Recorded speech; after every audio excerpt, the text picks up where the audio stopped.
just so be bad. But I love when we make up like that. And you love it when I make you mad. But maybe we just love like that. Yeah, maybe we just love like that.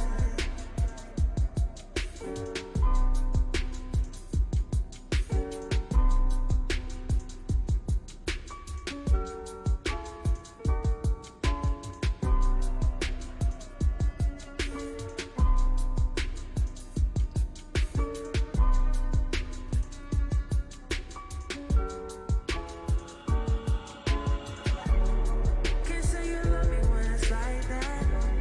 Can't say I love you when it's like that. If it was new, it won't be like that. To everybody else, it would just all be bad. But I love when we make up like that. And you love it when I make you mad. But maybe we just love like that. Yeah, maybe we just love like that.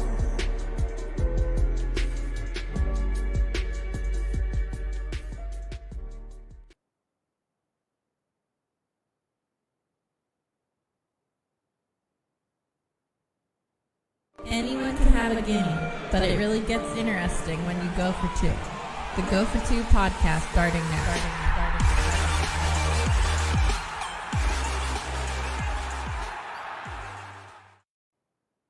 Hello, everybody, and welcome back to this week's episode of the Go for Two podcast.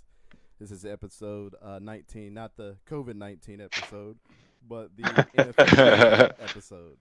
So, like I said before, and again, this is everybody's favorite couch quarterback, Dante, here at my man, Don, the stats guru, and also the newest member. He's still the newest member. He's only 3 episodes in, but we got the running back, Yeah, Nelson, the running back. the running back. And that's What's going it. on? What's up, everybody? Guys, I'm so excited for this week's show. We got a lot in store for you this week, and hopefully, let me turn my volume up a little bit here. Hopefully, everybody will enjoy it out there. So, we had a good turnout, man, during the draft. We streamed. Oh man, that was streamed live- awesome. Streamed live on Yeah. Facebook, man, for 2 Woo. days. 2 days straight. I stayed on a little bit after Don got off the first day, and I think me and Nelson did pretty much the full second round. If you guys didn't see the reaction from the Jalen Hurts pick, man, That know was what awesome, I don't know what man. to tell you.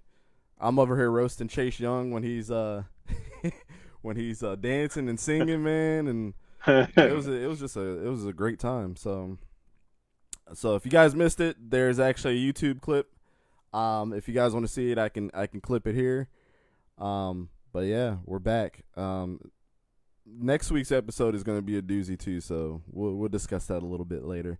But we can't continue this podcast without talking about the top 10 picks. So, the draft this year was very exciting. If you couldn't pick anybody, it was your own fault. If you didn't know what you were getting, it was your own fault. This That's true. draft was very saturated with a whole bunch of players at a whole bunch of different Yep. positions. A lot of teams won in regards. I know we have a segment later on in the show of what teams actually won the draft. One team that we don't mention here, out of the 3 teams that we picked, was the Baltimore Ravens. Had a very good draft this year. Oh, they very did. awesome. So Man, juggernaut. we'll get to that a little bit later, but we can't. We got to start off the show with talking about your guy, Joe Burrow. Joe Burrow Uh, said this, let's get to work. So I'm thinking, like, you're going to need a lot of work in Cincinnati, man, like right now. Yeah, it's absolutely insane, man. It was true. Everybody knew that Joe Burrow was going to go to the Bengals. The Bengals really had to reel that team in. Being one of the worst Yep. organizations out there as far as facilities and the way that they've been running things the last couple of years, it was kind of a no-brainer that they actually had to pick up the Ohio kid. And as we saw as a result of that, they let go Andy Dalton this week. yes, They they shipped did. him off, man. So Yeah. Yep. And that just makes sense. You drafted a quarterback number 1 overall, and he's going to lead your team. He's the new face of your franchise. why keep Andy Dalton? You can get cap space for the next couple of years. Exactly. So yeah, it was a smart move. Andy had his time, had his chances, although he got hurt, but still, hey man, TCU will be proud, man. You did your in the state of Ohio. We'll be proud of the contribution you did for Cincinnati. So, Yeah, salutes to Andy. he has a lot to be proud about, man. I mean, I know his family is very happy for him. That he gets to stay in Ohio after making the move to LSU. He went to Ohio State.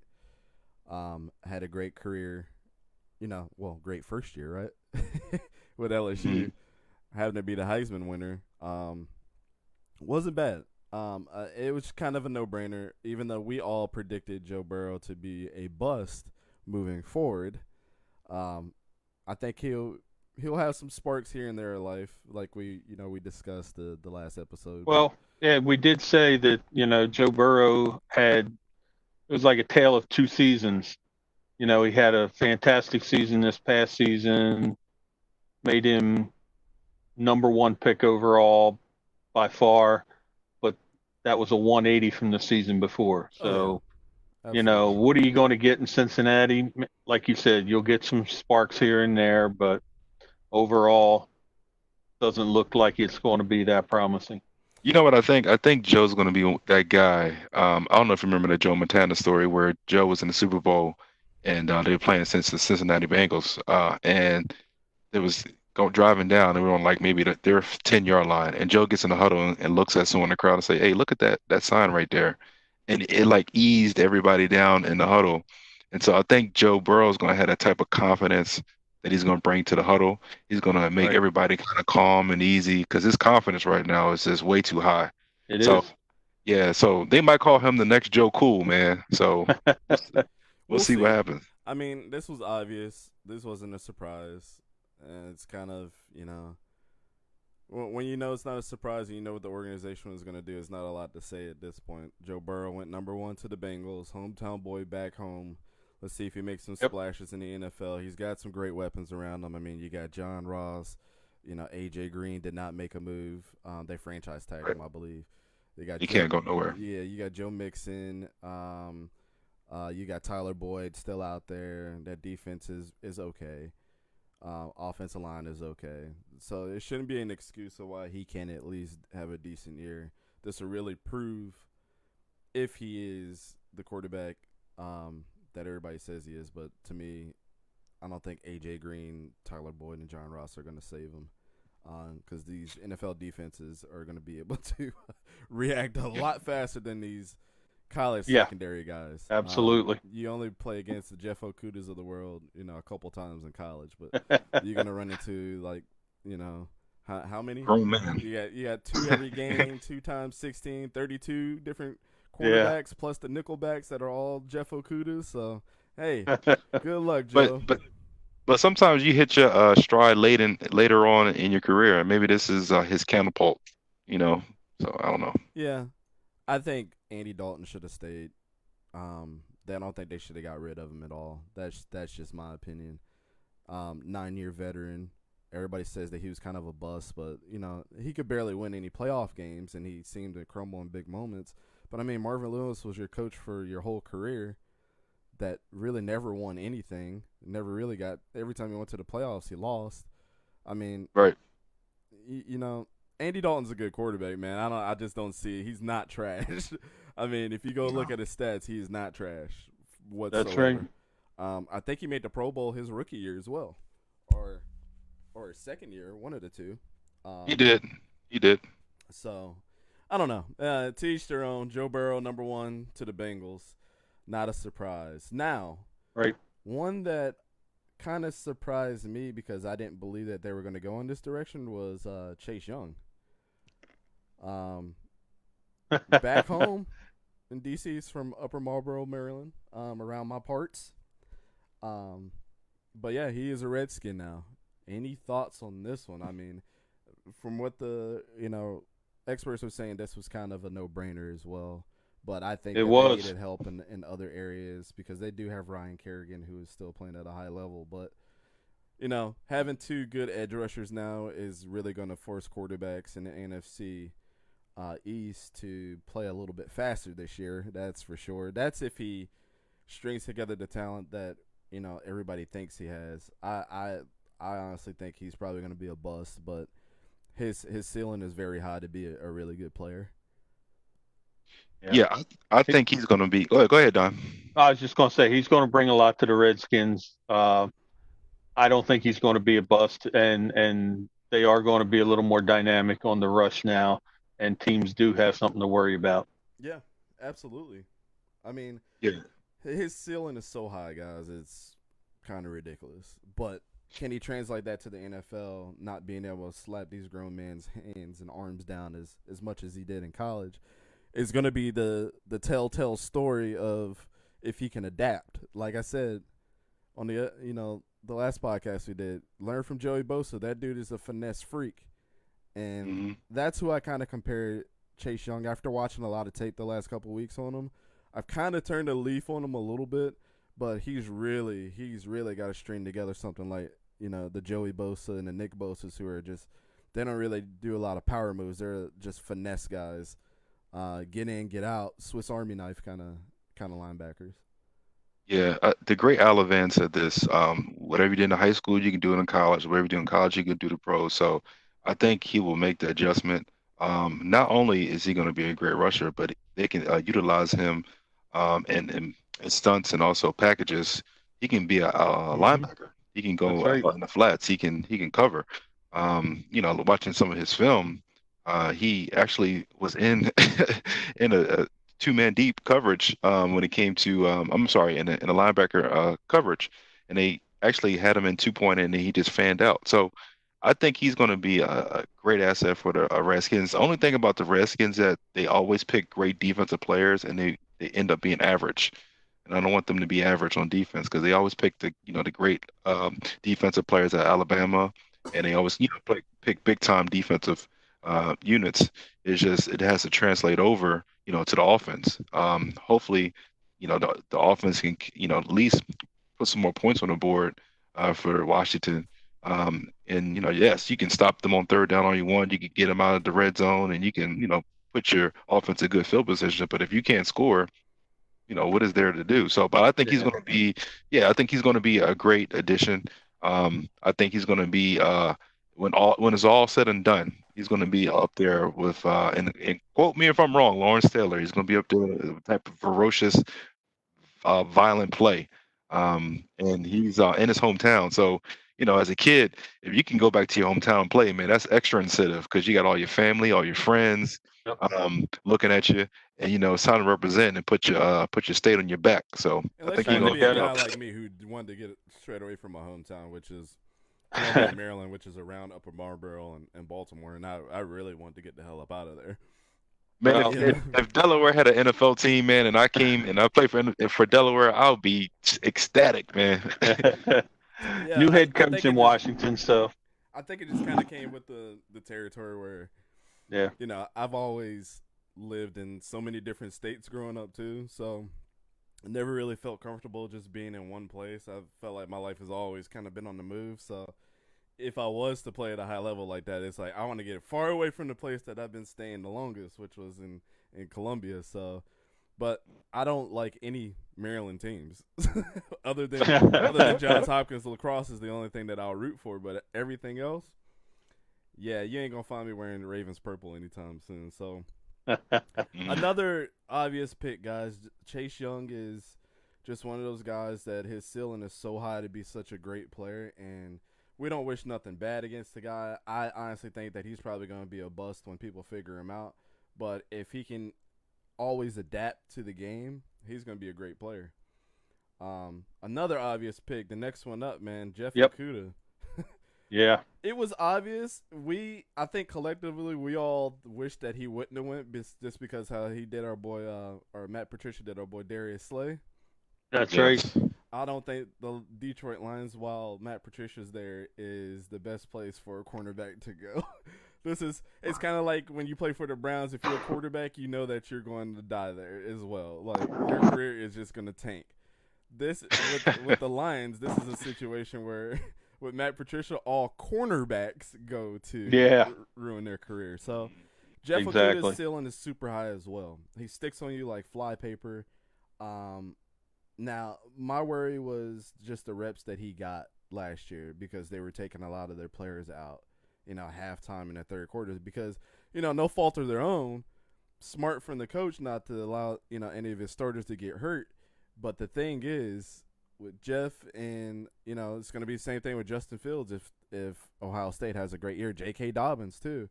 Yeah. Is the reps that they didn't get, is that going to hurt them? Or is that going to be to their advantage because they're so fresh? So, but my concern is like if you don't get the reps, it's always been a bad thing. But Jeff Okudah, another obvious pick for me. Yep. Yeah, I don't think it's going to be a problem with him in the defense. I think he's going to adjust. He's going to be on the island. People, quarterbacks who stay on the island, they have big egos and they're cocky and sleek, but he's very humble. You can tell when he has out there play. They might use him in a dime package too, or they might use him cover three. But he's going to have to come up and hit. That's the only thing I'm worried about. Coverage is fine. He's a ball hawk. He knows where the ball is going to be. But is he going to be physically enough to handle, those running backs, those linemen coming at him on a screen? Is he able to maneuver the physicality? He's just if you think about it, he's small in frame, so he's going to have to get some of that weight up. But he'd be fine. I think he'd be. I know in coverage, he'd be fine. Yeah, and I know this was one of Don's good picks this year. When we talked about this earlier, he was like, "Watch out, Jeff Okudah is probably one of the best players in the draft, just because how dominant he is, just holding down one side." Remember us talking about Revis Island back in the day? He can hold down one side by himself. Yeah, the physical aspect, I do agree. Just because of his size, I don't think that he doesn't play physical. It's just he's going to have to be in the weight room a lot because you're going to see a lot of Megatrons. We don't have, Calvin Johnson anymore, but there's a lot of strong receivers. One comes to mind, your boy out of Green Bay. He's a very strong receiver. He's not the fastest, doesn't have the fastest feet. Why am I drawing a blank with his name right now? I've been doing that a lot lately, but you know who I'm talking about. Number 17, Devontae Adams. Yeah, Adams, yeah. Devontae Adams is a very physical wide receiver, so you're going to have to go against a lot of them, and that's in your division. So good luck. Ice up, son, like Steve Smith said. But, yeah, I know, Don, you said this is one of your favorite picks going into this year's draft. Yeah, he's going to be an impact player. That's probably the easiest way to say it. He will do well in his position. He will make an impact. Yeah. Probably the best overall cornerback that's in this draft. We'll talk about C.J. Henderson later, but he's got some tackling issues, and I don't know how you have tackling issues playing corner because that's one of the things that you need to have is to be able to be a reliable tackler. I mean, we're not expecting you to be a major hard hitter. You don't really see hard hitting cornerbacks, but to be a reliable tackler, to be able to wrap up the receiver and get him down so he doesn't get extra yards on you. That was a big concern with C.J. Henderson, which we'll get into later. But, yeah, Jeff Okudah, for sure, I think he's going to have a pretty good career. I don't think it's going to be anything spectacular. The spectacular cornerback that the Lions had, they traded away to the Eagles. So, But, Dante, you realize one of the best corners didn't tackle Deion Sanders. That's because he didn't have to. Right. It's one thing when you got great ball skills and are just able to shut people down, but it's one of the best players ever. He didn't have to tackle all that much either because nobody threw to his side. I mean, same thing with Richard Sherman. I mean, we could talk about him, playing zone and all that, but still, if you're able to shut down one side of the field, I don't care. You don't get in the Pro Bowl. For people that are a part of this committee voting for you is from the fans. And if you can shut down one side of the field, hey, that's a Pro Bowl player. Your stats are not going to tell you how many times that nobody threw to you in a game. It's just not something that we measure. We want to see them interceptions. That's what people like to see in the Hall of Fame. Let's see these interceptions. I think that's going to change. I think we'll probably see a stat. And Jeff Okudah is the same way. We're going to see a stat, I think, in the future that's going to tell you how many minutes or how many reps or how many throws were thrown to a cornerback side Right. in their career. We're gonna have to measure it because you're gonna Yep. have a lot of Richard Shermans coming up. I mean, because now Right. he exposed that playing zone the way that he's playing is a great way to play. Guess what Jeff Okuda did? Played a lot of zone at Ohio State. So Yep. the next one, man, I was pretty adamant about Andrew Thomas, man. He had a great career at Georgia. I mean, he blocked for Jake Fromm for all of Swift. those years. And Yep. Swift. Yep.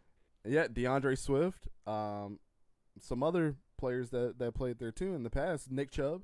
He was there when Nick Chubb was Yep. playing as well. you Yeah, can't, you you can't need have to- a great offense without an offensive line. That's the first thing you need to start with. If That's there was right. ever a fantasy draft, you're doing defensive line and offensive line first if you're smart, right? Yeah. Yeah, I don't know if you remember Orlando Pace. Like it's always, that big fella that was smart on the line and also, protected the Yep. quarterback and was able to be mobile. And he possessed this. You need somebody that's going to be a monster and get their hands on, and that's why they had that drill, the screen drill. So he's mobile. He's able to get down the field, and someone who can read. Because actually, linemen read defenses too, if you think about it. Because you got to think about the stunts that come in play. Mm-hmm. You got to think about the linebacker blitz. You got to communicate with your right guard or your right tackle, whatever side he's going to be on. So they actually are some of the smartest players on the field, especially up front, because that's where the game is won up front. So he's going to be a great addition to the Giants. Of course you got Saquon. Hey, thank you. I bet he's saying that right now. I got another big Yeah. fella that can block for me. So yeah, he's going to be great. Yeah. All right, let me ask you this, guys. Do you really think he was the best offensive lineman? No. I don't mean, think- I don't think there you had Andrew Thomas, you had Jedrick Wills, you had Mekhi Becton, you had Tristan Wirfs. I mean, to Mekhi me, they Becton, were that's almost- what everybody was saying was probably the most talented. Yeah. But I think Andrew Thomas is the best. I mean, he played right tackle, Right. at Georgia, and well, no, he played left tackle. I'm sorry. Yeah, He played left tackle. I mean, he just reminds me of like Joe Thomas, how consistent he was. I mean, he's able to pinch a lot of blocks, and then he was playing right tackle. In Yeah. some of his career too, so he's very versatile. He knows both sides. Okay. If somebody Yeah. goes, so to me, I don't think that another tackle in this draft is able just to switch sides like that. I think you're getting Okay, you're getting kind of like a utility guy. Like, we already got a great left tackle. We could put you at right tackle. He's totally fine with that. Right. He was Right. doing Yeah. that during the Nick Chubb era while Nick Chubb Okay. was getting touchdowns. I don't know. He just reminds me of Joe Thomas on how like consistent he is. Now, if Gotcha. we're talking about Mekhi Becton, the dude is just a freak. I mean, Yes. you see his dad? Yes. I mean, it's crazy. Yeah, that was amazing. Yeah, his dad looked like he could play right now. Yeah. One thing that we haven't talked about, guys, with Andrew Thomas is that Daniel Jones is gonna look pretty good. If Andrew Thomas stays consistent, Daniel Yeah. Jones is gonna have more time in the pocket to improvise, which is gonna be great. I know that was one of my picks last year, my surprising picks, one of my predictions, but Daniel Jones is not that bad of a quarterback. He kind of reminds me of No. Andy Dalton a little bit. So Yeah, you got to adjust. He just had to adjust his first year, man. And Yeah. he was throwing it to the wolves. That's basically what That's it was. right. Like get out there and start throwing the ball. It's like okay, And then Thank you you, had the Eli. pressure of, like, taking over for Eli Manning too. yeah, But Yep. everybody already had a bad taste in their mouth. They wanted anything but Eli Manning when he had them first couple of bad games. So they're like, yeah, anything. Put Saquon back there in the pocket. Everybody but Eli Manning. Next pick. This one kind of surprised me because I didn't think that they were going to go for the obvious. With all the backlash that was happening, with his family did not want him to go to Miami. They got a whole bunch of first round Yeah. picks. That's right, Nelson. Yeah, they got a whole bunch of first round picks. They traded away Larry Tunsil. They traded away, what's his name? Minka Fitzpatrick, who was like one of the MVPs of the Steelers last year, low key. Dominic Uh-huh. Sue. Yeah, Dominican Sue. Yeah. So, Will, first question: will they give number 13 to him? That's a an good interesting question. They man. better not. They better not.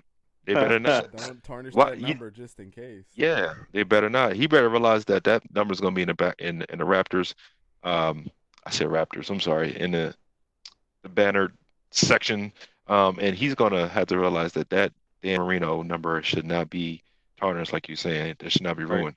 But the one thing I want him to realize is that he's not going to be a starting quarterback right away. I think he has this feeling like, okay, I'm gonna come in here, I'm gonna blow up the spot. He is not gonna be that starter quarterback. He's Let got Ryan to Fitzpatrick be the starter. Yeah. And yeah. if anybody to teach him would be Ryan Fitzpatrick, how cool and That's right. effective he is, how smart he is. I mean, he's a Harvard I was graduate. gonna say intelligent. Yes. Yeah, he's an Yeah. intelligent. I mean, he's not the greatest quarterback out there, but he's had success. He's had success with the Jets. He's had success with the Bills. He's had success Yep. with the Dolphins. Didn't he play for the Buccaneers?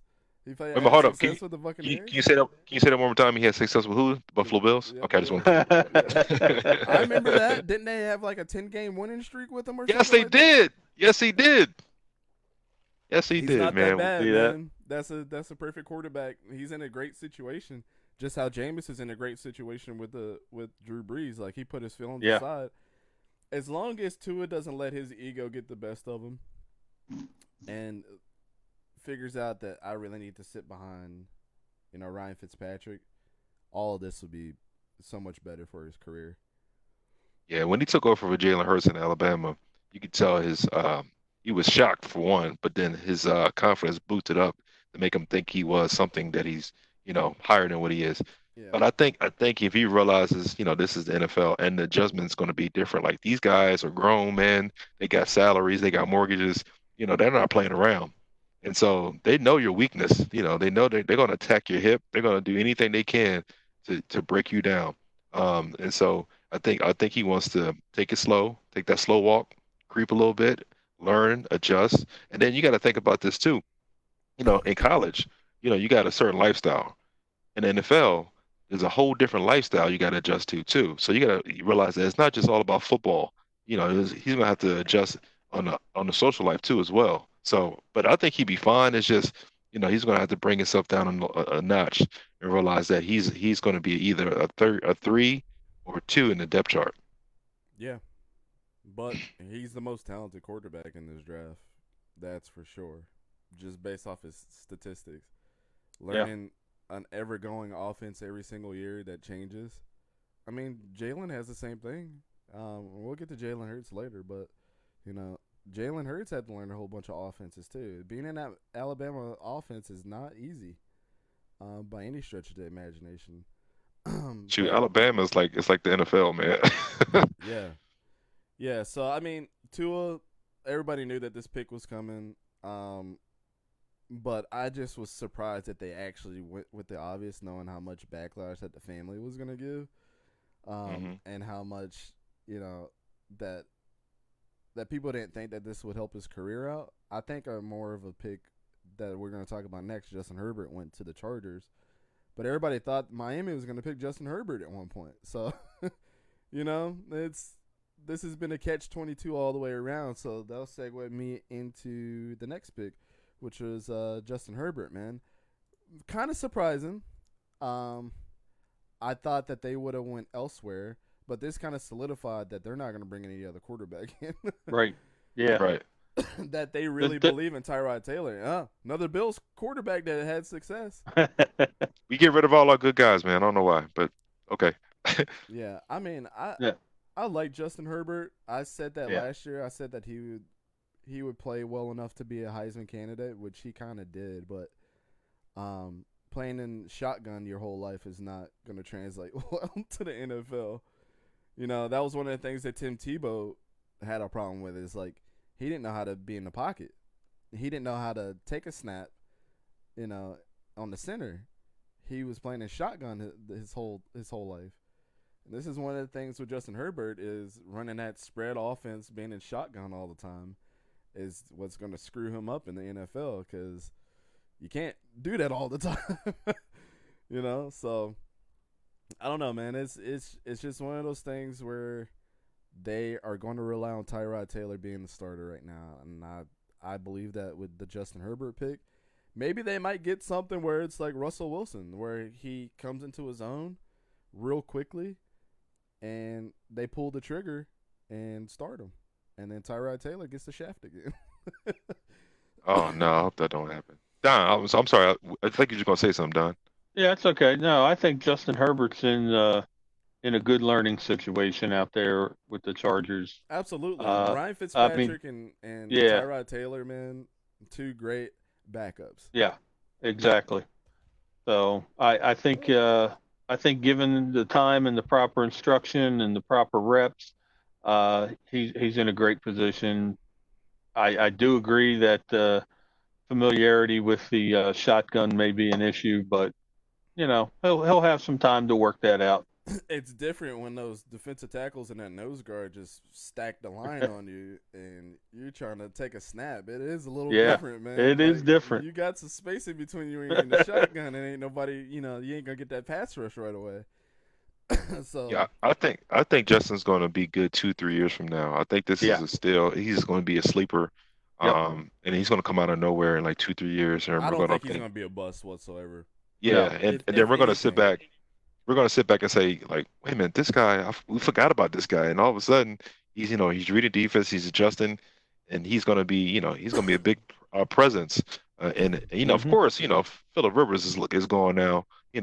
Somebody gonna have to step up. And I think this guy, he's gonna be good. He's gonna be a sleeper. Well, you know Yep. who reminds me of? This is the white boy Lamar Jackson. Ooh, Mark my words.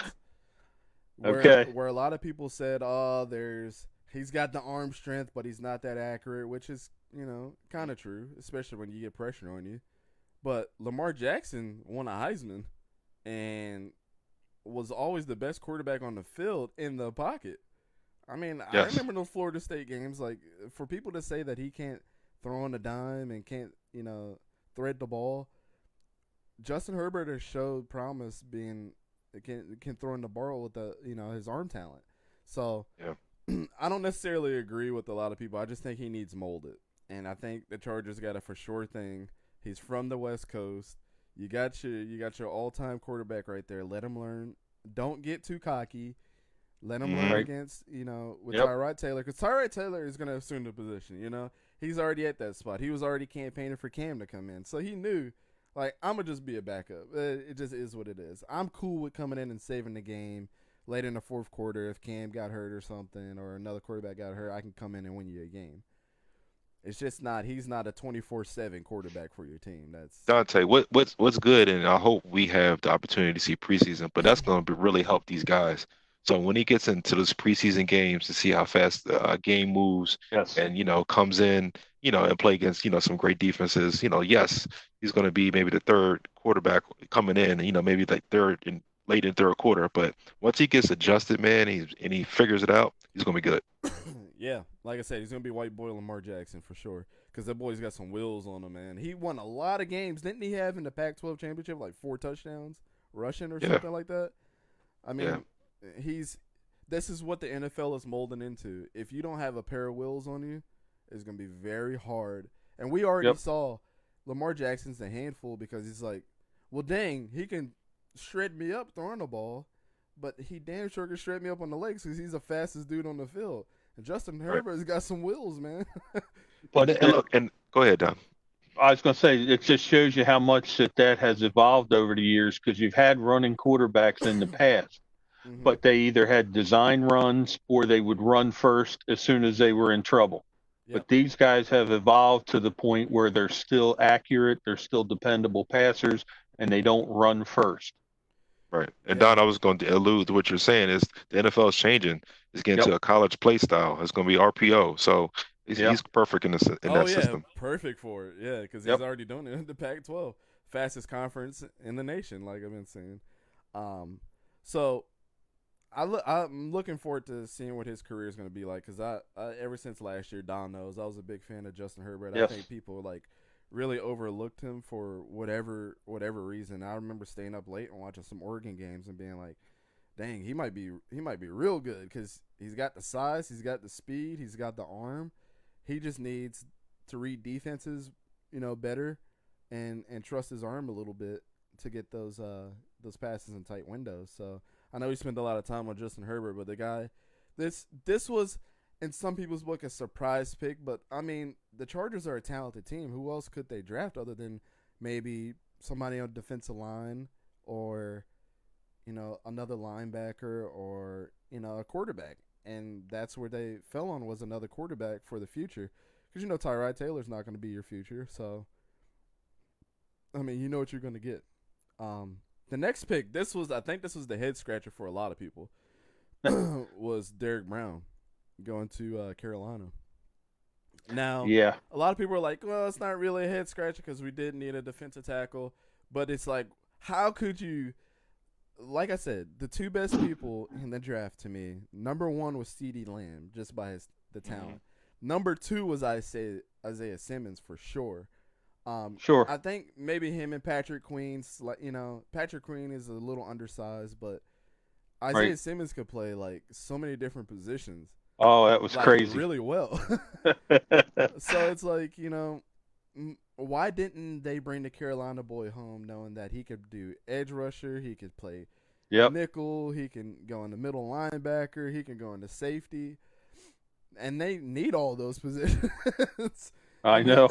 You can just design a scheme around Isaiah Simmons. So them going Derrick Brown is kind of a surprise because Carolina was like, well, we really wanted to bring Isaiah Simmons in, being from South Carolina, but he's gonna be good, man. His stats don't really say how good he is. You just kind of have to watch the tape and see how destructive he is. He's not going to have Derrick 100 Brown tackles. He's not going to have 10 sacks a year. He's not going to have 5 forced fumbles a year. But he's going to be able to stuff the middle and be like, you're going to have to ride, ride with this outside handoff or and take off on the left or the right, not up the middle, because he's shutting that all the way down by himself. So I don't know if that was really the best pick, but it wasn't a bad pick. No, not at all. Not a bad pick. He's going to be a good player. He's got a lot of potential, but it's not the pick that they really needed. No, they really needed somebody that could do whatever they needed. Because their secondary and their linebackers taking over for Luke Kuechly is going to be a hell of a task for anybody. But if anybody could sit there and learn how to plug the run game, would be Isaiah Simmons, just because he played in so many different angles and stuff. So I don't know, pretty obvious. It was kind of obvious, when they select him. It was like, why didn't? It was more like, that's a good pick, but why didn't you go Isaiah Simmons? That was one of the things. I think that's what everybody was like. It was like, that's cool, but we really wanted this guy more. Yeah, so Derrick Brown, he plays the 3 technique. So basically, when you're a D tackle, you plug up the hole and you stop third down conversions. When they're trying to get a short, third and short. And right now, I think with that pick, it shows that something is lacking up front. Now, what I'm surprised it didn't do is go, like you said, receiver, because McCaffrey needs help on the other side. You can't just throw the ball to him every play, or give him the ball. And then, you lost your, Hall of Fame quarterback in Cam Newton. I didn't even think about that. Yeah. Well, I mean, they have DJ Moore, and I don't know. DJ Moore is pretty much the only one. Devin Funchess doesn't play for him anymore. So, I mean, who do you have on the outside? It's just McCaffrey and DJ Moore are the 2 receivers. Yeah, the last successful offensive threat they had was Ted Ginn, and he was catching the long bomb. That's when DJ Moore is talented, though. I just don't, Yeah. I don't think he's going to be enough for that offense to do well. But even more so, man, you did make a good point. I didn't even think about it. If I can make a point here, Christian McCaffrey does a lot of things. Like, just imagine, man, if they would have got Isaiah Simmons, because they would have had a Swiss Army knife on defense and a Swiss Army knife on offense with Christian McCaffrey. But the thing is, you're not going to plug Christian McCaffrey to go up the middle because of his size. You know what would be perfect for them if they traded for Leonard Fournette? Ooh. And then that way you don't have to rely on Christian McCaffrey doing so much. Because sometimes he'll run up the middle. But imagine if it's like Christian could do everything on the outside and catch passes out of the backfield, which Leonard Fournette can do as well. But if you need that gritty, like, nice run in the middle, pick up somebody like Leonard Fournette just to pick up that weight, He's explosive. Now I went to a Carolina Panther game last year when football was, prevalent, and we were asking the wrong people in stadiums. But I kid you not, man, the whole offense was centered around Christian McCaffrey. I mean, it was like every Yeah. other play. It was like giving the ball, handing the ball, screen here, screen there. Yep. The wheel route. It was just like it was predictable, man. And they were actually playing your boys, the Seattle Seahawks. Yeah. And so, but it's just you could just tell it's centered around McCaffrey, and he's gonna need help. Yeah. Well, it's interesting how you say that, they really didn't pick a wide receiver, how they could probably use that. This was one of the deepest drafts in wide receivers, and they did not pick one with any of their picks in this draft. Wow. So, Yeah, that's typical Carolina too. Matt Rule he was the only coach in NFL history to go all defense. Did you guys know that? That's the stat. yeah, of the that's day. true. He did. He did go all That's defense. the only team that's ever done that in NFL history has gone all one side of the ball. He went Hey, all Dante, defense. before we hit the next pick, we do have a question on Facebook. Will there be a season or a virtual football season? Yeah. So you mean like Madden? No, I'm just kidding. That's kind of hard to say because NHL is coming back, NASCAR is coming back, basketball had an agreement to come back in December, right, to pick up where they left off. Yeah, with no audience. So, I just don't see. I honestly, I hope there's a football season, but I honestly don't see how they're going to be able to do it. I mean, being in some of those stadiums, you're so close to people too. Yeah. I mean, you would actually have to have certain seats open, certain seats not if you had fans in there. You would have to do the social distancing that way if you had fans. Otherwise, you play with nobody in the stadium. This is the thing. I think this is what it's going to come down to. NFL will probably have a season, but I don't see college having one, especially. I agree with you there. You're only going to see certain people on college football that already have these agreements with some of these these stations anyway. So like Nelson could tell you, he played at Eastern Carolina, but you ain't gonna see Eastern Michigan, but you ain't gonna see Eastern Michigan game on primetime. So No. you're already losing out on the money right there, and then you're losing out on the money of like the ticket sales too, which is a huge thing. Yeah, and those MAC games come on later on in the year, like around holiday season time. Yep. The Christmas time, and I love that time of year. But I was at the Lincoln watching the Eagles game, and me and my wife went, but we were so tight quarter, and then there was a big fella next to us, and those and them seats are literally like right next to each other. That's So- what I'm saying. Yeah. Yeah. So they can fit 80,000 people in their stadiums. Imagine Right. going to Arrowhead. Everybody would have COVID-19 at Arrowhead. How big that stadium is. It's crazy. Yeah, so So yeah, I see if anything happens, NFL will have a season without the fans because they can't afford it because Yes. they can get the revenue elsewhere, whether it be jersey sales, whether it be fantasy football league brings in a lot of revenue too, believe it or not, for a lot of these teams, betting, but the monetary value for a college team to have seasons definitely not going to be Division II, if anything. Division I, it's going to be a struggle. If you're not one of the Power 5 schools, you're going to struggle. This is why I always say Power 5 schools should have their own conference because the Mountain West teams, the MAC, the Sun Belts, it's not their fault.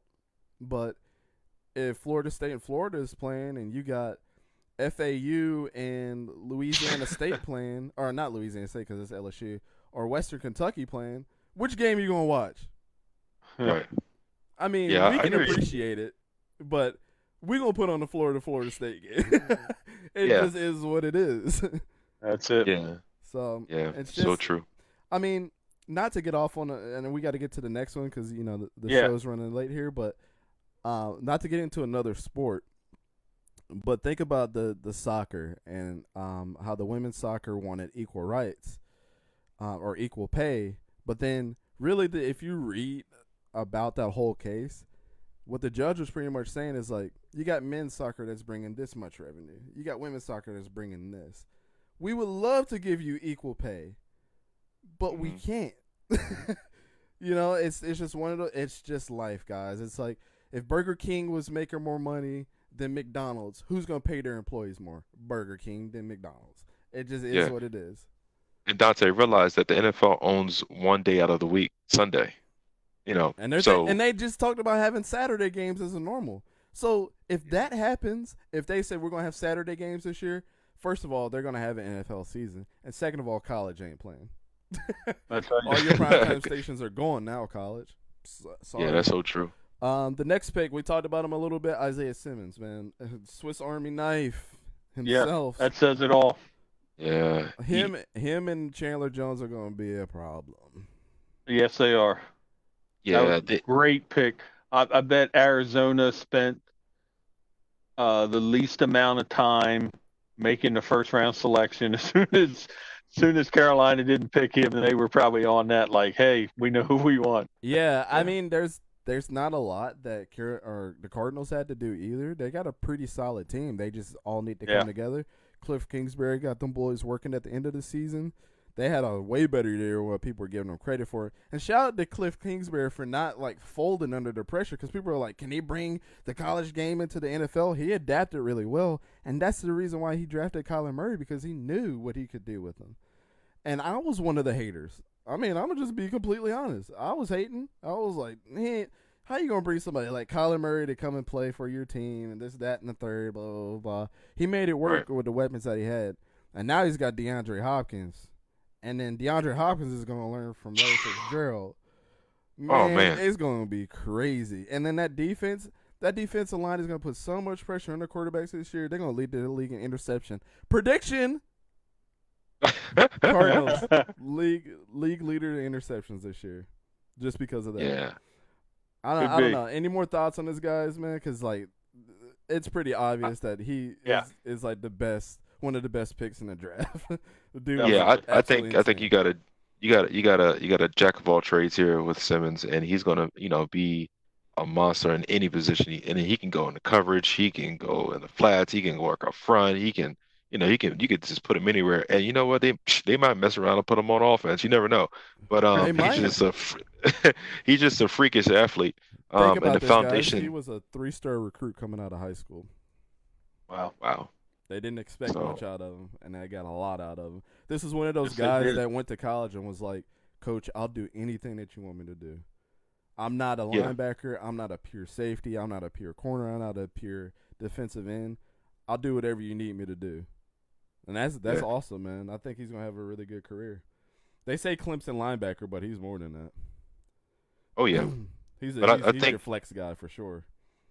Flex guy, and he's the money defender on defense. So he's definitely going to make a splash in the NFL immediately, because the Cardinals need help on defense. Seriously. Yeah. Yeah, they're in the low rankings when it comes to their NFL. In the NFL Yeah. defense. The next pick we got here, C.J. Henderson. Again, the Jaguars picking another Florida player. Jaguars like had to a pull. lot of picks. Yeah, man, they always like to pull from all these Florida schools. It's like I get it, is you're close to the recruiting mess down there, Right. But Right. it's like, why? They're expecting this dude to be another Jalen Ramsey. I'm sorry. You're not going to be able to replace Jalen Ramsey, especially if you can't tackle. That's why if you're looking at him right now and he's on that phone call talking about, oh, my God, they want me to replace Jalen Ramsey and I can't tackle. Look at him. He's upset. Yeah, that's his big asterisk. C.J. Henderson is not a good tackler.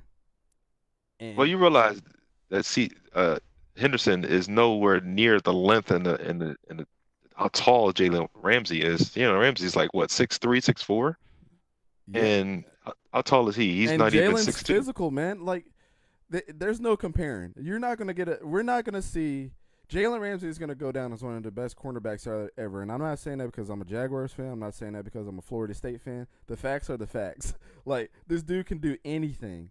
He jumps for interceptions. He's lengthy. He's fast. If anything, he's super physical. Everybody says that. The most physical cornerback out there. Like, they expect C.J. Henderson to be like this? I don't think so. Yeah.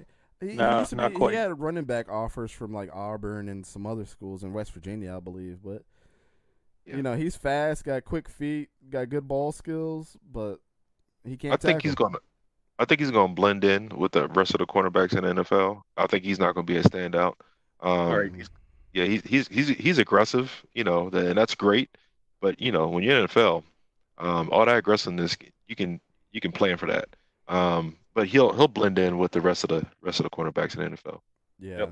Good With way the to put 10th it. pick Jedrick in the Wills 2020 went to the NFL Browns. Draft, They needed another offensive lineman Cleveland Browns because that was select one of the things that made them Jedrick look horrible. Wills, Other than tackle, Alabama. Baker Mayfield thinking that he had I hope the you like it, confidence in the Fletcher. world to win games. But Well, not a surprise that they go yeah, I offensive think line. this Jedrick was a Wells great is pick off the board. from the Tua Cleveland Tagovailoa called him It was a the good pick. alpha male in the offensive there's not a line lot to group say. I mean, for he played at Alabama. Alabama. And remember, He's Jonah gonna Williams be was the that guy 11th that's gonna pick be last physical year up for the front. Cincinnati Yep. Bengals at left tackle. You A can lot of plug people him studying his tape anywhere on kept the looking at the right offensive tackle saying, side, left who or is right, this guy at the saying right he's the tackle? kind of guy. It's Jedrick Wills. and you know what you're And gonna get. Daniel He's got Jeremiah from the size, he's NFL not gonna let a Network. lot Remember, they got happen. Jack He's got good Conklin hands, in plays free the game. agency. So now Baker Mayfield has and he was potential always highly bookend tackles to recruited out of, protect high Baker school, too, Mayfield. so. What do we think about Jedrick Finished Wills? Alabama career with 20 Well, consecutive I think he's starts. going to be the one making the move over to the left you go. side with Not the bad at Cleveland all. Browns. You'll keep Yeah, Jack and he's an Conklin at athlete right too. tackle I because know you Jedrick probably Wills saw this, has but the he actually played athleticism to be able to match basketball up in high school, and he with could, elite he could just run up and down the field. rushers. He He's could gonna dunk. see on that He's left side without any athletic. help from a tight So end. he's gonna He's be great, man. outstanding He's knee-bender. gonna He be can a really lumberjack roll his on hips the on line. contact in the run He's game. gonna be He's quick, fast, be outstanding able when he to works up adjust to the second to level, defenses but the as Browns they did come with not stunts. draft So him he'll for that. be They fine. drafted him Yeah, for what he's he not could gonna be do bad. as a Like pass I said, this is protector a to great help pick keep for Baker the Mayfield Cleveland Browns. upright This is so they can get a definitely fair what they evaluation on him They really going would've into the threw a future. wrench in the Mel, draft I if don't they know where would've you selected are, him. but for me, I thought day one as an Because they NFL got starter, everything that they Jedrick need. Wills They was just better don't play equipped well than any as a other team. tackle in They this definitely draft. should have been in the playoffs. Yeah, I thought they were going to At go that least route in the earlier wild on. I card. think about where the Giants went with Andrew didn't Thomas, even get Jedrick that. Wills, a right tackle, but he will be a left tackle, and he'll get the job done. So yeah, that was the top 10 guys. I know we had a longer discussion on that than we wanted, but we're gonna get to our most surprising draft picks here. So Mhm. I'll go ahead and start. CeeDee Lamb was very surprising to go to the Cowboys. I did not expect this whatsoever. All of these picks were pretty surprising, but that was one that I was like, what in the hell are they doing?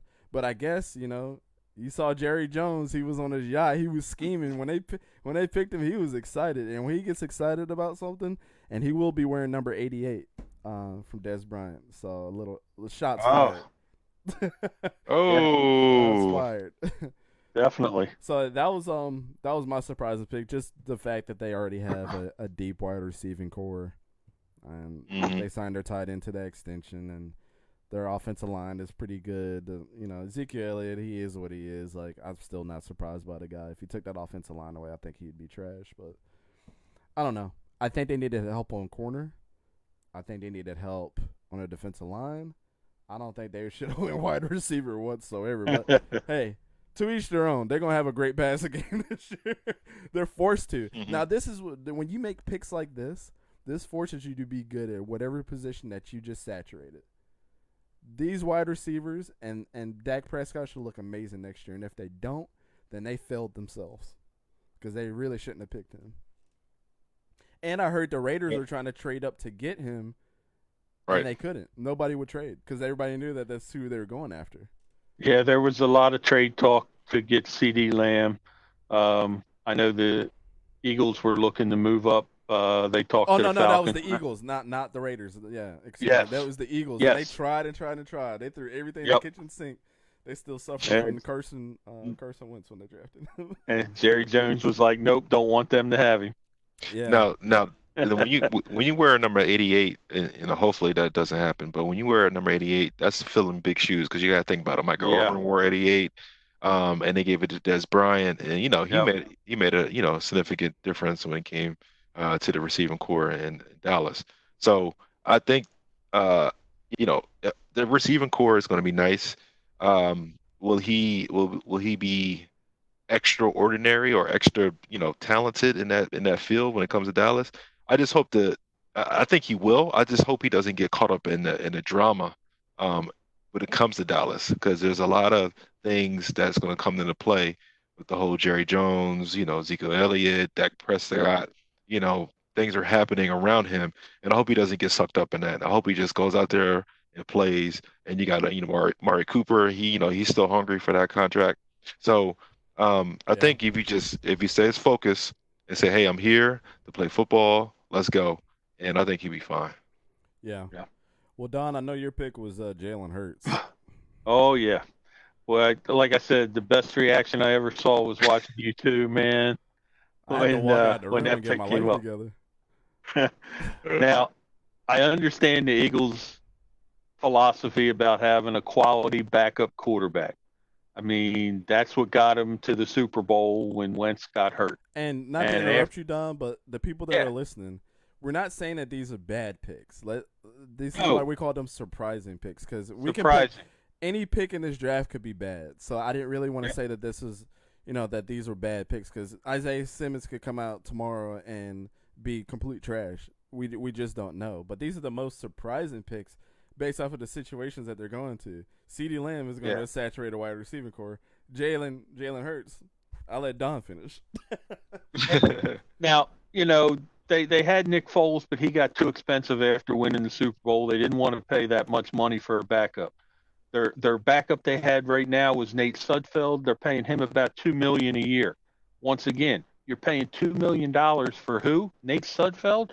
Jameis Winston went for a little over $1 million a year. They could have had that as a backup. Yep. So this is what they decided to do. Now, I like Jalen Hurts. He's a good player. Everything Dante said about learning 2 playbooks, how intelligent he is, how successful he is, great. Love the player. But the Eagles had glaring needs, and to take the 53rd pick in the second round, pick like that to a player who you hope never starts. You hope he never has to play because your franchise quarterback's playing. They needed a player that was going to play in the second round, that was going to be a starter, that was going to make an impact this season. That's what they needed, not a backup quarterback. And now, granted, if Carson's injured, then it makes sense. But to do that as a what if, and of course now Philly's got all these rumors going around about Carson Wentz is going to be traded. The Patriots are going to get Carson Wentz and all this and that. So it was a surprising pick. Very surprising when you have a franchise quarterback that you just gave a ridiculous contract to, and then you turn around and pick up a backup like that. Well, I would be pissed off, to be honest, because it's like what you guys just. To me, it's hard not to have an ego, especially when you're the quarterback. But to be like, and Carson's probably a real cool dude. I don't know him personally, but I mean, how do you not say? They just drafted Jalen Hurts. This dude is like super talented. Are they expecting me to get hurt again? Exactly. It's like, how do you not think that? But then it's like, it sucks. He's been hurt a lot in his career, even in college when he was at North Dakota State. Dude got hurt a lot. But it's a business at the end of the day, and I hope that he thinks about it on that aspect. But Howie Roseman could either be the dumbest person on earth or the smartest person, because if he gets hurt and Carson and Jalen Hurts comes in and wins football games, Carson's not going to have a job. He's going to be put on the trade block next year. Let's just be real about it, because they're going to want to get all that cap that they're spending on them. They're going to want that to get traded away. Yep. And have somebody else take care of that headache. And then it's like, on the other end, he could look like the dumbest person, because what if Carson never gets hurt again? Or just gets like temporarily hurt where he comes back, gets knocked out of a game, Bruce Sternum or something, and comes back and has that MVP caliber season like he had before. Or gets hurt at the end of the season, has an MVP set season, then Jalen Hurts comes in and wins a championship for him, just like Nick Foles did. Are you cool with that happening? It's so many different factors, man. It is. It's a lot, man. Yeah, and my take. Go ahead. Yeah, my take on this is that the first thing I think of mine, that maybe the path they're trying to go down, is the New Orleans Saints, how they use Drew Brees and the backup Taysom Hill. One is the highest paid second quarterback in the NFL, but utilizing Jalen for his speed and for his accuracy when it comes to reading defense, because he's a smart player, and maybe using him as a throwback back in the backfield. But I think what is surprising is that when Nick Foles was there and Carson Wentz went down, Carson Wentz was about to be the MVP of the NFL. Yes, he was. And before he got hurt, we all just knew that the Eagles were going to the Super Bowl. So, and then he comes back and he's not the same. And so I think that was the start of the end of the questioning of whether he's going to be our franchise quarterback. He's going to be, the guy we go to. And you could tell the confidence wasn't there. So I guess maybe this will boost him and say, okay, this is my like a couple few years. I know this is my last chance to prove that I can go back to the MVP status. And with Jalen Hurts behind me, I'm gonna have to step my game up. Now, of course, he tweeted out, welcome, bro, let's get started, whatever. But being a company guy. yeah, but and he's a classic guy like that. But that's Yep. what you got to do. You can't have really. to. Yep. You can't really worry about the next man, especially in the NFL. I mean, we all know it's a business, so yeah, they made the right move. But of course, I think right now, I think they're going to use those two talent, and they're going to, of course, Carson Wentz is going to be the quarterback, but they're going to use Jalen Hurts too as a dual threat in their offense. So I got two takes on this. First take is, with Jalen Hurts being the backup, we know Philly fans, if Carson Wentz has 2 bad games, they're going to want Jalen Hurts to come in. So they're going to put pressure on the Eagles. And the Eagles organization is known to make dumb decisions like that. Like when everybody wanted Carson to come back, all the Eagles fans, this is not Don in particular, because Don's like, just sit him out and let him get healthy.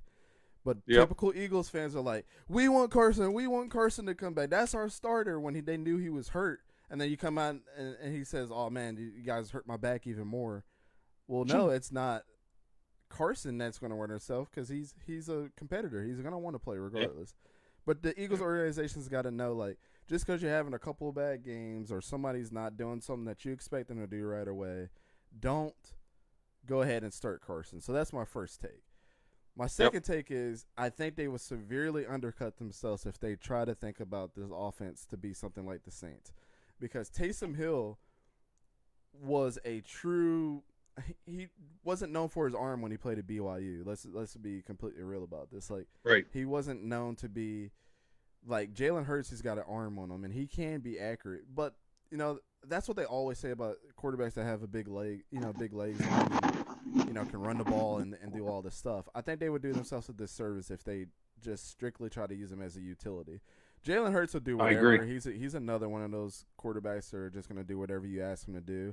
And I think that's like his worst quality, if you had to, say so. But when money comes into play and you hired him to be a quarterback, you better damn well be sure that he can be your quarterback. Because Carson Wentz can run too. I mean, that's right. Yeah. I mean, what are they just going to do the same thing? Because you do have your Taysom Hill and Carson Wentz as well. I think they would severely discount themselves or discount Jalen Hurts if they do that. If they want to get into the RPO package, Foles did the RPO much better than Carson, and I believe Jalen Hurts could do it much better as well. And that's amazing because Nick Foles, when he was playing at Arizona, that was a strictly pro-style offense. Yep, right. I know. That was crazy. Yeah. So now, and then I know we could talk about Jalen Hurts all day. So let's get to Nelson's pick. Jordan Love. Yes. Jordan Love. Yeah, this is a surprise to me. As you know, Green Bay is notorious for not picking receivers and helping Aaron Rodgers out. But I'm gonna go down this list and tell you what the actual Packers, I don't know what they were thinking, but they didn't pick anybody. So they got AJ Dillon, who was a beast at running back, kind of a body of Ed Lacy. They got in the 3rd round Joshua DeGroa. He's a tight end from Cincy, and then in the 5th round they got a guy named John Runyon. Now, John Runyon, I think his father played for the Eagles. For the Eagles, For the Eagles, so John Runyon got a guard out of Michigan. And then you got a couple guys that we probably never heard of. Jack Hansen, center out of Oregon. Simon Stepanonik, O-tackle. And then in the 7th round, they got Vernon Scott. They're trying to replace Brian Balaga real bad. Right. They got a couple centers coming in. And then they got Jonathan Gavin. He's a defensive end. Then they got pretty much no offensive power, technically. Yes, they got a running back and a tight end, but, those are not the key, ingredients when it comes to, helping out Aaron Rodgers. No wide receivers in a deep class. Once again, a team that makes no sense. So I picked, and the reason why I said Jordan Hill is surprising because if you look at the stats as the receiver, so you had Marquez Valdez last year. He had a total amount of 452 yards. and that's receiving. And then the second go through was Geronimo Allison. He had 287 yards. Geronimo Allison had a good year, not the last year, but the year before that. He was coming to be his own, but I don't think he's the typical quarterback or a typical wide receiver that Aaron Rodgers likes. Now, if the Packers were smart, you do make some really good points, and if the Packers were smart, I don't see this being like I said, this is not a bad pick. This is just surprising, but we understand why they did it. Of course, they're looking towards the future. Now, if they make the mistake and not have this guy develop, fast, then it's going to be one of the worst picks ever of all time. It's like, why would you do this and cause animosity between the organization? But if they were smart, Nelson, I think the perfect pick for him, like we were talking about Devontae Adams, he's not the best route runner and the speediest guy ever, but he's one of those guys that has reliable hands, can get open, can go up and get the jump ball, right? They should have got Henry Ruggs. They should have traded. If they were going to trade up, why didn't you trade up and get Henry Ruggs, somebody that can play in the slot? You need a speedy, or even CD Lamb too. You need somebody that's going to be able to catch the ball and do something after the catch. Because Devontae Adams is definitely not going to do that. Right. The last time I think Aaron Rodgers had a solid or a consistent wide receiver was Donald Driver, Cobb. Who else? A couple other guys we could name. Adams. Yeah, Greg Jennings, out of Western Michigan. Come on now, out on the mat. But one of the things, and I saw this report, and another NFL analyst said this. He said that Aaron Rodgers wants to play till he's like maybe 40, 41. He said Tom Brady kind of opened up the door for that. And so if you think about the span of the contract that Jordan Love signed, it's about 4 or 5 years. So he's going to be in the same predicament as when Aaron Rodgers got drafted, and Brett Favre kind of was like, okay, I don't want nothing to do with him. Yeah. He's got to do the same mentor aspect when it comes to Jordan Love. He's going to say, look, man, you're here, but look, I'm still trying to win a championship here in Green Bay. And he might just shoo him away and say, hey, man, you figure it out, do it on your own. Because that's what Brett Favre did to Aaron Rodgers. But hopefully he's more mature enough, and, Aaron can say, you know what, guy, I know you're here. I know you're the future. Learn from what I'm doing. Watch me win these games. But I think right now, Aaron is probably sitting on his couch like, bro, for real? Like, can you get me some help on offense? But that's a good thing, because this is going to light a fire under Aaron that we've never seen before, because he's not going to want to give up that spot. And what if this – and he holds his receivers accountable, man, just like Peyton Manning did. That's a quality that people don't talk about with Aaron Rodgers. He will tell you that you suck and that he's not going to throw the ball to you. Oh, yeah. But now this is going to light a fire under his butt, because he holds other people accountable. Jordan Love is going to hold him accountable for the rest of mini camp, or if they get back in the season, because it's going to be on the back door like, hey, I can start at any time. If you start messing up, we don't care that you're Aaron Rodgers. I'll come in, because they've been comparing me to you. So, it is what it is. But yeah, man, those are our 3 surprising picks right there. It was just kind of like, it kind of just left us in awe. Like, are you serious? But we, it's not a bad thing. So, but let's go ahead and get to our first sponsor. Is that actually a sponsor? Our first ad of the day. We got to do a shout out to Anchor .fm. They've been helping us out with the distribution and everything for the Go For Two podcast on all your favorite websites. So go ahead and listen to an ad from me and Don. The next ad that we re-record is going to have Nelson, but we had did this before, all this stuff. So go ahead and take a listen. Yeah, this you have Don, a lot to say. Guru. And maybe you thought, I should start a podcast. Talk to you guys about Anchor. Meet Anchor, the easiest way to make a podcast ever. If you haven't heard about Anchor, it's the easiest It's a way powerful to make a mobile app podcast. and web tool that lets you record a podcast anywhere and distribute it everywhere. It's great whether you're a seasoned pro or just starting out. Anchor will distribute And your it's podcast 100% for free. you, so it can be heard You can on record your show Spotify, straight into Anchor Apple on your phone, Podcasts, and many iPad, more. or the web, using any mic you want. Record alone or with friends or co-hosts anywhere in the world. You can add background music and transitions, and your listeners can send you voice messages that you can incorporate right into your next episode. Always Go For Two. If you want to produce your show using it. All right, guys, you heard that. Always Go For Two. So shout out to Anchor. Yes. It's an awesome website to use. So if you guys are any aspiring podcasters out there, I suggest you use it. It's super easy to use. They have an app. They have the analytics. They have all their distribution. And it's free, man. Like, we set up these ads. We didn't make a lot from the ads last week. I'm not gonna share the revenue, but it wasn't that much. But I think as we start getting bigger and more listens, the dollar signs will start going up. So you can get some monetary value out of this as well. So if you like talking podcasts, my suggestion is to do it for yourself first. Have fun. All the other stuff will come later. That's what we're here to do. We're not doing this for the money. We're doing this for the love of the game because we love it, and we like talking about it. So we're gonna move on to our favorite draft picks. So we're gonna go through this one a little bit quicker because it's we gotta move on to the teams that won, and then we want to talk about next week's podcast. So kind of our favorite picks. Not to go deep into it, I'm gonna just give you a reason on why I liked it. Justin Jefferson going to the Vikings.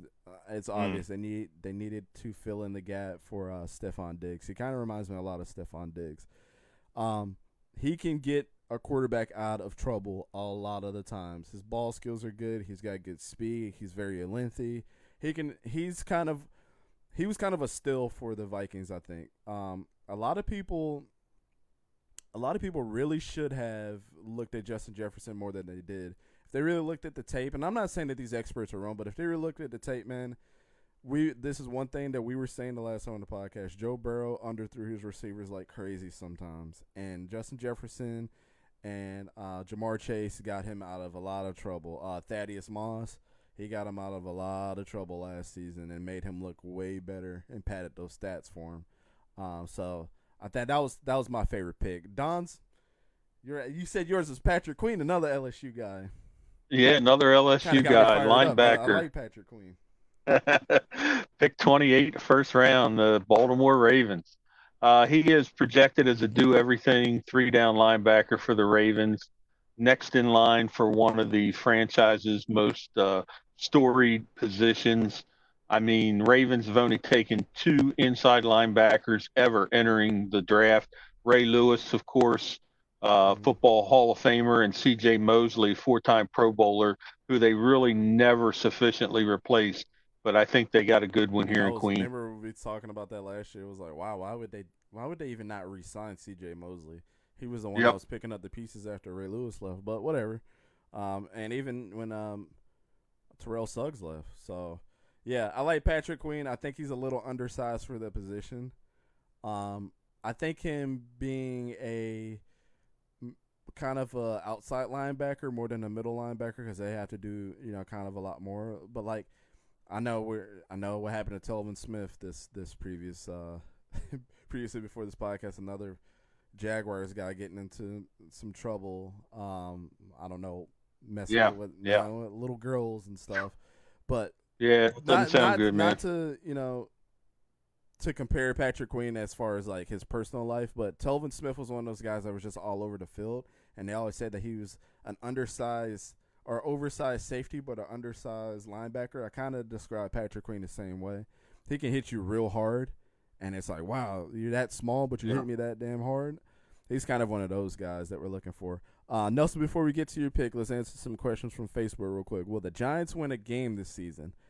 I say you wait till next week when we or next episode when we do the team projection. I think they we'll will. do the team projections. I got to do some more research, but I don't think the Giants are going to be bad.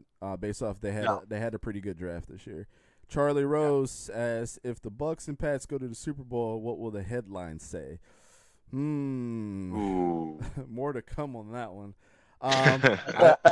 If they both go, that would be very interesting because it's definitely going to be a headline saying Belichick versus Brady. Exactly. I don't think there's going to be anything more, anything less than that. It's going to be whose legacy is up for grabs or whose legacy will be tarnished. Right. That's what it's going to be compared to just because of their relationship in the past. All right, Nelson. J.K. Dobbins. How did I know that you were going to pick this one? J.K. Dobbins got drafted. Yeah, so as you know, J.K. Dobbins is a bowling ball coming down straight hill for you, with his size. And if you realize that Baltimore Ravens is known for their running backs, so let me go down the list. You got Jamal Lewis is the 2,000-yard rusher. Yep. You got Ray Rice. You got Willis McGahee. You got Priest Holmes. So you got all these great running backs. And then all of a sudden you think about who they have now. You got Mark Ingram. Gus Edwards. And you got pretty much the quarterback, the MVP, Lamar Jackson, who was a running back within himself. And so this is a perfect pick. As you know, the offense last year was ranked number 1. So how do you stay number 1? You pick J.K. Dobbins as a running back. With this pick, I think what the Ravens are trying to say here is that we're going to have a 3-headed monster in the backfield. Stop us if you can. Our defense is solid. Our defense was ranked 3rd in the league last year. As you see, they just got better with their pick with McQueen. So I think right now they're just adding more syrup on the pancakes, man. They're just just adding bullets that you just can't hit. You're gonna have to have a sophisticated defense to stop the Baltimore Ravens with the run game, with the pass game, even J.K. Dobbins catch the ball out of the backfield. So this was my number 1 favorite pick, and he fits that mold, that tough, gritty running back style that Baltimore has. Yeah, I mean the disrespect of that LSU running back going before him, or even DeAndre Swift is gonna light a fire under him. And then in the first 2 rounds, the first 2 picks that the Ravens had, they won the draft in the first two picks. I mean, their whole draft was good, and like I said, this is definitely a runner-up for all of us, as we discussed before the show. That Ravens had probably, arguably, one of the best drafts that we've seen in a very long time, because J.K. Dobbins' pick was kind of like, but if you're trying to replace Mark Ingram, and you got Gus Edwards back there, which he's talented, but you got J.K. Dobbins that's just another, Gus Edwards is more of your elusive back, but J.K. Dobbins, like you said, is that bowling ball that's going to help you out like Mark Ingram was. So let's move on. Which teams won the draft? So we discussed this a little bit. Nelson changed his. I want to see his reason on why he changed his. But I'll go ahead and go first. I almost put the Ravens here, but I really had to sit back and think. The Dolphins had a damn good draft. Yes, they did. The Dolphins, they really answered a lot of questions on what they were going to do this year. I think their coach was really smart. Their GM was really smart on what they wanted to address, and they really wanted to get people to know that they're for real this year by the people that they drafted. They had a really good draft. Starting out with Tua Tagovailoa, your future quarterback there. I mean, there's not enough that we can say about the guy. We already know what this is going to happen. One of the guys I was discussing earlier, Austin Jackson, offensive tackle from USC, super talented, but super vanilla right now too. We know that he has a lot of talent, but we don't know what his threshold is yet. And you got a lot of pressure on you if Tua comes in and starts to protect him. They're really going to want that protection for Tua going forward.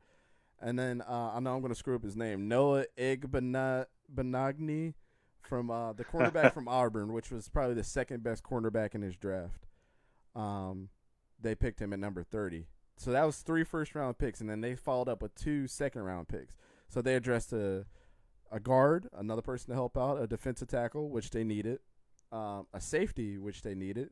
Rashad Jones has not been in the last 2 years what he was 3 years ago. Another guard, and 2 defensive ends, a center, and wide receiver. So a lot of offensive lineman help. I think that there's going to be a lot of competition for offensive linemen and defensive line. So this was great. I just think overall they addressed the 2 weaknesses on that team with defensive and offensive line.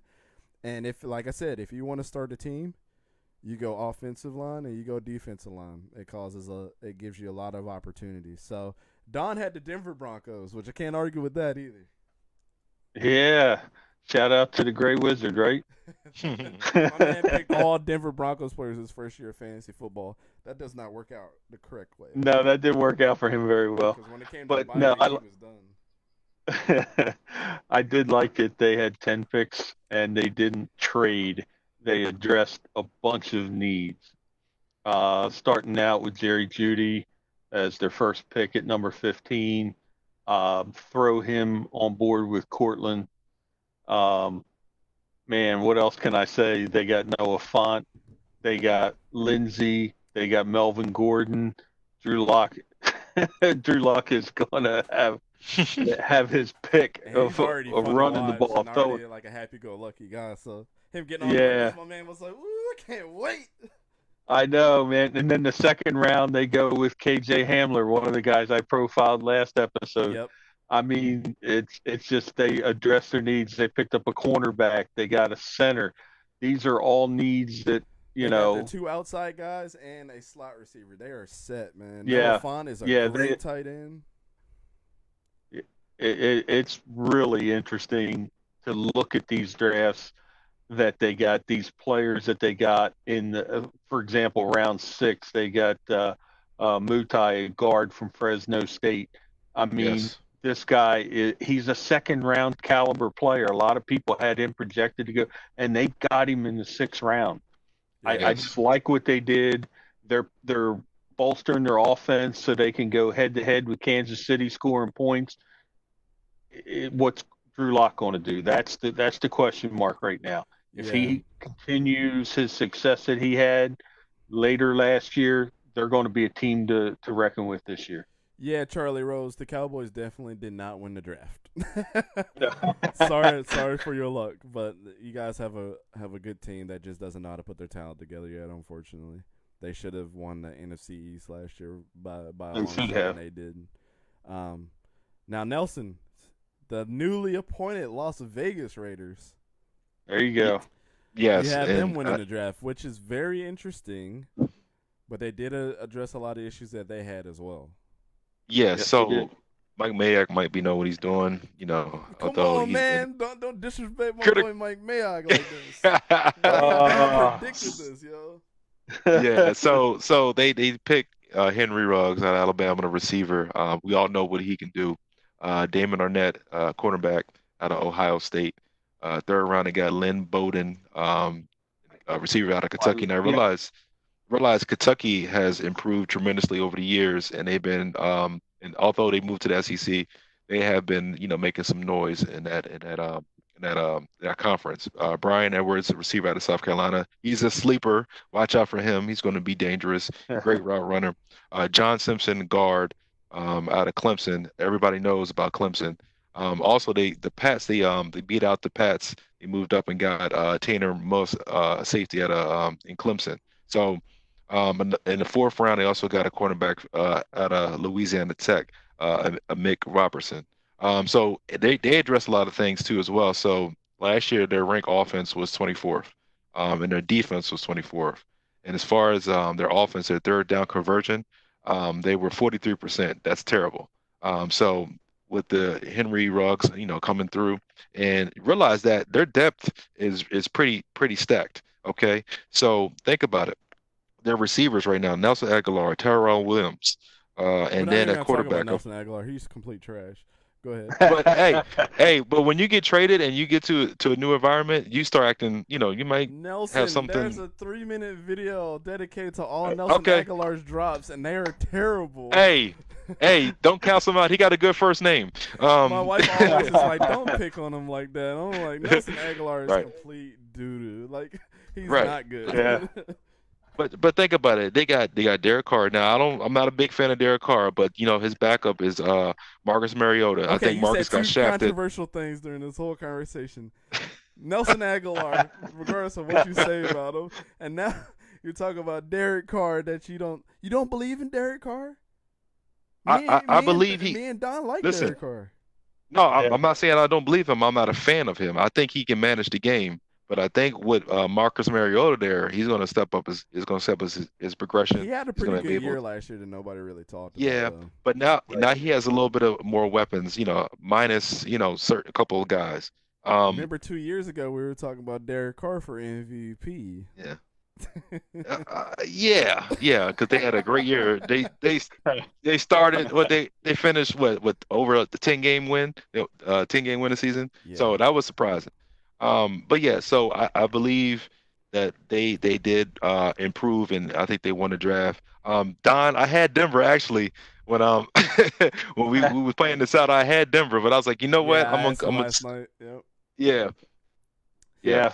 Well, but Baltimore was my backup, so in case somebody already had Denver, so. But yeah, so I think, but then they got the veteran captain, and he's slow as dirt. But Jason Witten's there, so that he's going to bring that leadership quality there, in Oakland. I mean, sorry, in Los Angeles. So I think right now, I think this team will be very improved next year, and I think they made some good and key attributes coming in the 2020-21 season. Hey guys on Facebook, if you're still watching, go ahead and ask your questions now because we're about to wrap up the show here pretty soon. But we want to go ahead and give Afloat Posters. It's time to run an ad for them. They've been supporting us on the last couple of shows. They've been supporting us on the last couple of live streams as well for the draft. So visit them at facebook.com/afloatposters or afloatposters.com. They're doing $25. If you order anything $25, then you get free shipping. So let me go ahead and run this ad for you guys real quick. Enjoy, and we'll be right back. From American football to international soccer, they have a poster for you. Their posters are printed as ordered, so that means they can personalize any of them for you. Want a custom Kansas City Chiefs Super Bowl poster with Patrick Mahomes on it? They can do that. What about a custom poster for your high school football superstar? They create a poster of them with their stats, school, and picture, all customized and one of a kind. New posters are added weekly, and they also provide digital downloads for $7.99, so you can print any design yourself of your favorites from the store. Free shipping on all orders over $25. Visit afloatposters.com for more information or like their Facebook page at Afloat Posters. Again, thank you to Afloat Posters for sponsoring today's episode.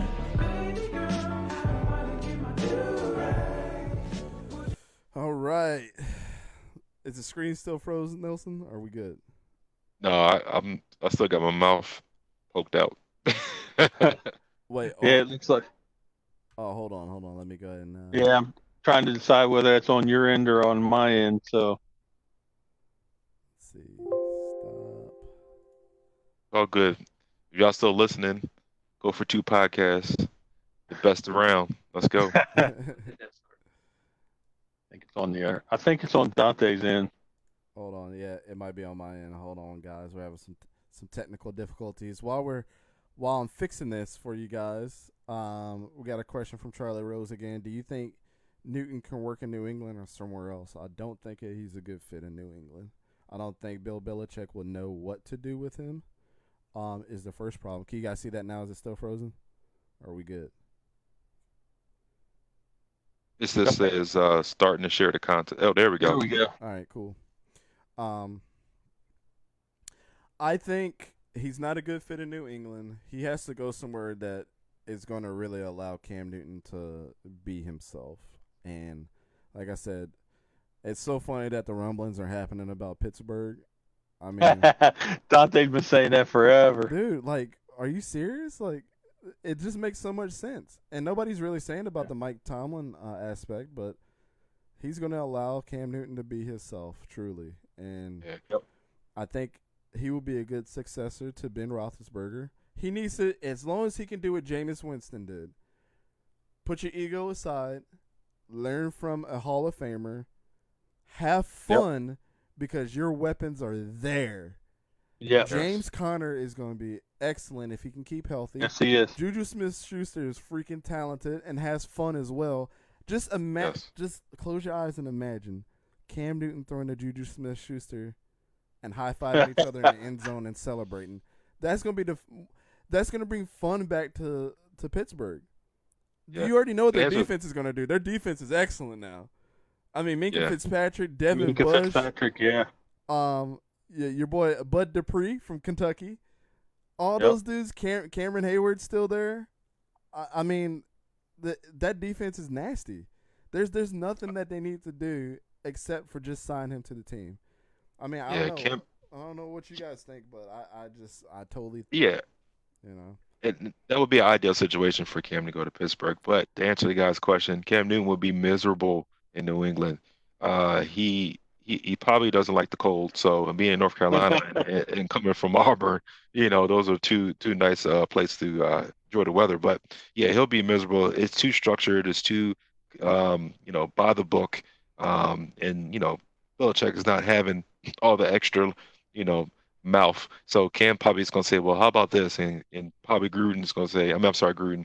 Belichick's going to be like, no, we're going to keep it this way. It's going to be vanilla. Let's go. So I think he'll be miserable. And he probably end up cutting his hair. Cam, Cam probably end up cutting his hair. So yeah, he'll be miserable if he wants. We've never really seen Belichick with a running quarterback and knowing what to do with him because Cam's going to want. Yeah, Brissett. He had Brissett, but Brissett was he still was a pocket quarterback in that offense. But yeah, he was. I mean, it's just he's not going to be a good fit there, guys. I'm Yeah, sorry. right. He's not. Belichick likes to. It's a system, and if you're not following a system, it's going to be miserable for Cam Newton. He's not going to have fun, and Cam Newton's good when he's having fun. Let's just be real about it. And he's a competitor, so when they lose, it's going to suck for him.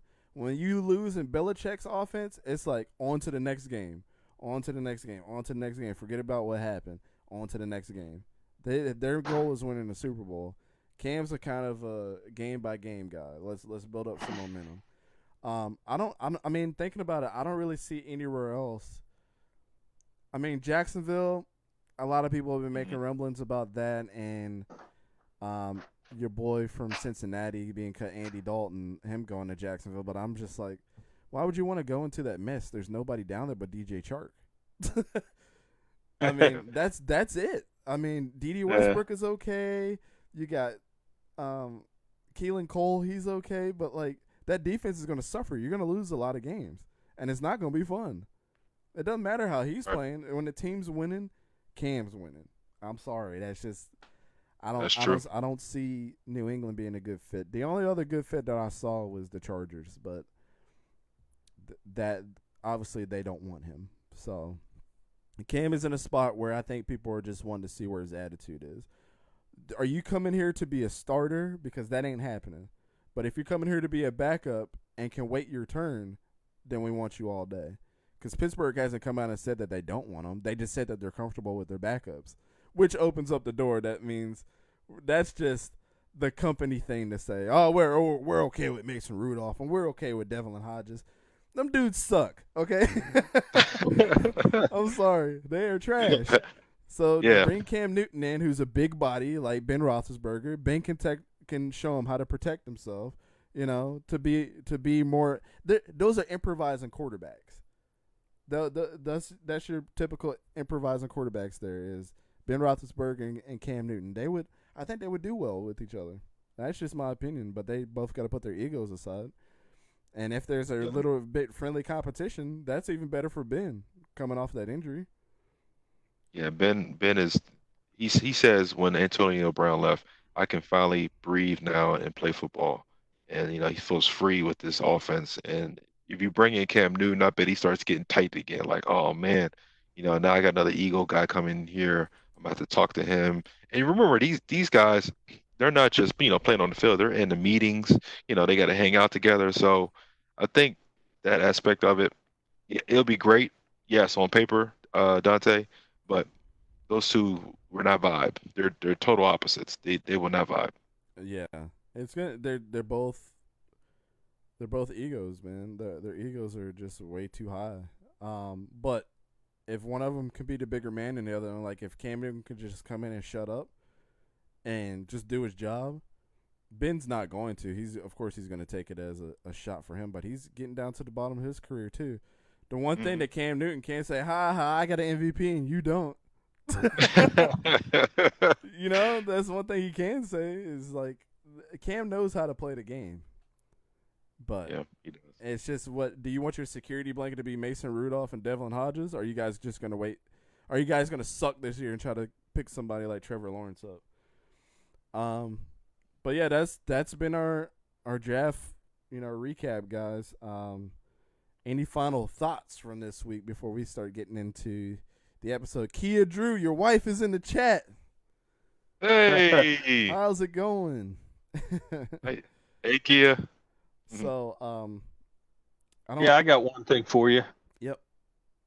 Undrafted free agent pickup for the New England Patriots, Jamar Smith, quarterback, Louisiana Tech. Ooh. Not a Lamar Jackson type run pass, but he is a run pass quarterback to some extent. I'd be curious to see if he makes the team. Maybe Belichick is trying to try something different. Yeah. And in that case, so this would be kind of a I'm Dante's wife in the chat. Slade, shut up.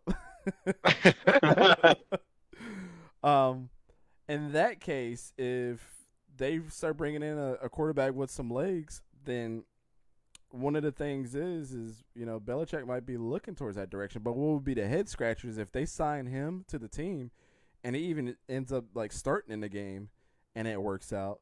Then it's like, why didn't you guys just then get Cam Newton? And then Nelson, there goes your point right there. Is like, maybe they are trying to switch it up. But then it's like, why didn't you just get the guy that already knows how to do all this stuff? That's a proven MVP doing the same thing. Yeah. So Belichick's so used to that pocket quarterback, for decades. So now it's like you're gonna have to catch up with the new wave of RPO and with the new offense. So maybe Belichick is saying, you know what, you can teach an old dog new tricks. I'm gonna go ahead and surprise you guys, with a more athletic quarterback. And my whole offense might change on you. His defense is pretty much solid. He actually is a defensive coach. When he came from the Giants, and coming up in the ranks in the league. So he's a defensive guy.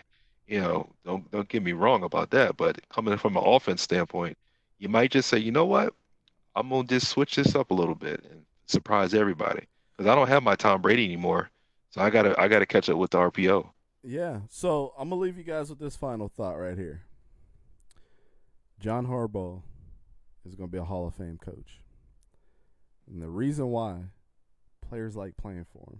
Not a lot of players want to leave. He has a winning culture. He's never really down too many seasons before he comes back up. And when he's up for a couple seasons.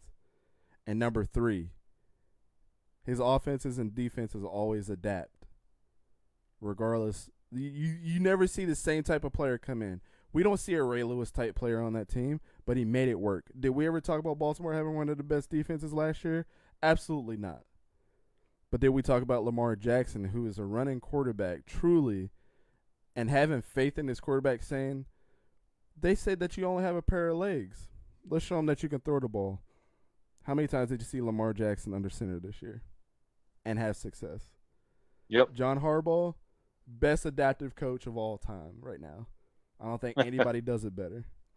Bill has trouble against those types of quarterbacks, so maybe he's giving in. He never beat Cam in real game. Oh, that's a good stat right there. Oh. Wow. So he might be trying to adapt, but right now everybody's following in the footsteps of John Harbaugh. If I was a player right now, I'd want to play for John Harbaugh. He seems like a great guy. One guy, and I'll leave you with another thing before we get off of here. Steve Smith played special teams when he first got to the NFL. He went to a Pro Bowl for special teams. John Harbaugh said, you want to be a wide receiver? Show me that you can play wide receiver. John Harbaugh was the first coach to ever give Steve Smith his shot at wide receiver. And during the Pro Bowl, ever since then, when it came back around, and he became a free agent, guess who the coach that came back and picked him up and showed him that he still had a little bit left in the tank? Tell me that I'm wrong, son.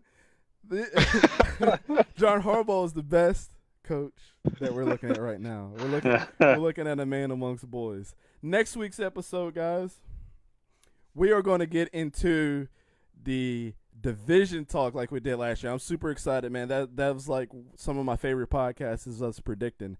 I think me and Don collectively had like an 80% success rate on all of our it was something like that, like 70 or 80% we were right about all the divisions and as we broke them down by teams. So this is going to be cool. Now we get 3 people to compare and contrast.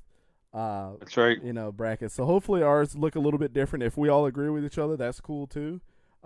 Great minds think alike. But we got the NFC East, and we'll go the opposite. We'll go NFC West. And then we're going to do, since we're sticking with the East Coast, for college, we're going to do the ACC. Nice. So this should fill up a whole episode for us. We expect this episode to go over a little bit. I think just because it's three of us, we have so many different opinions. But, it's all good, all fun. We'll catch you guys later. This has been the Go for Two podcast. Signing out. The stats guru. The running back. Everybody's favorite couch quarterback. And always remember, guys, always go for two.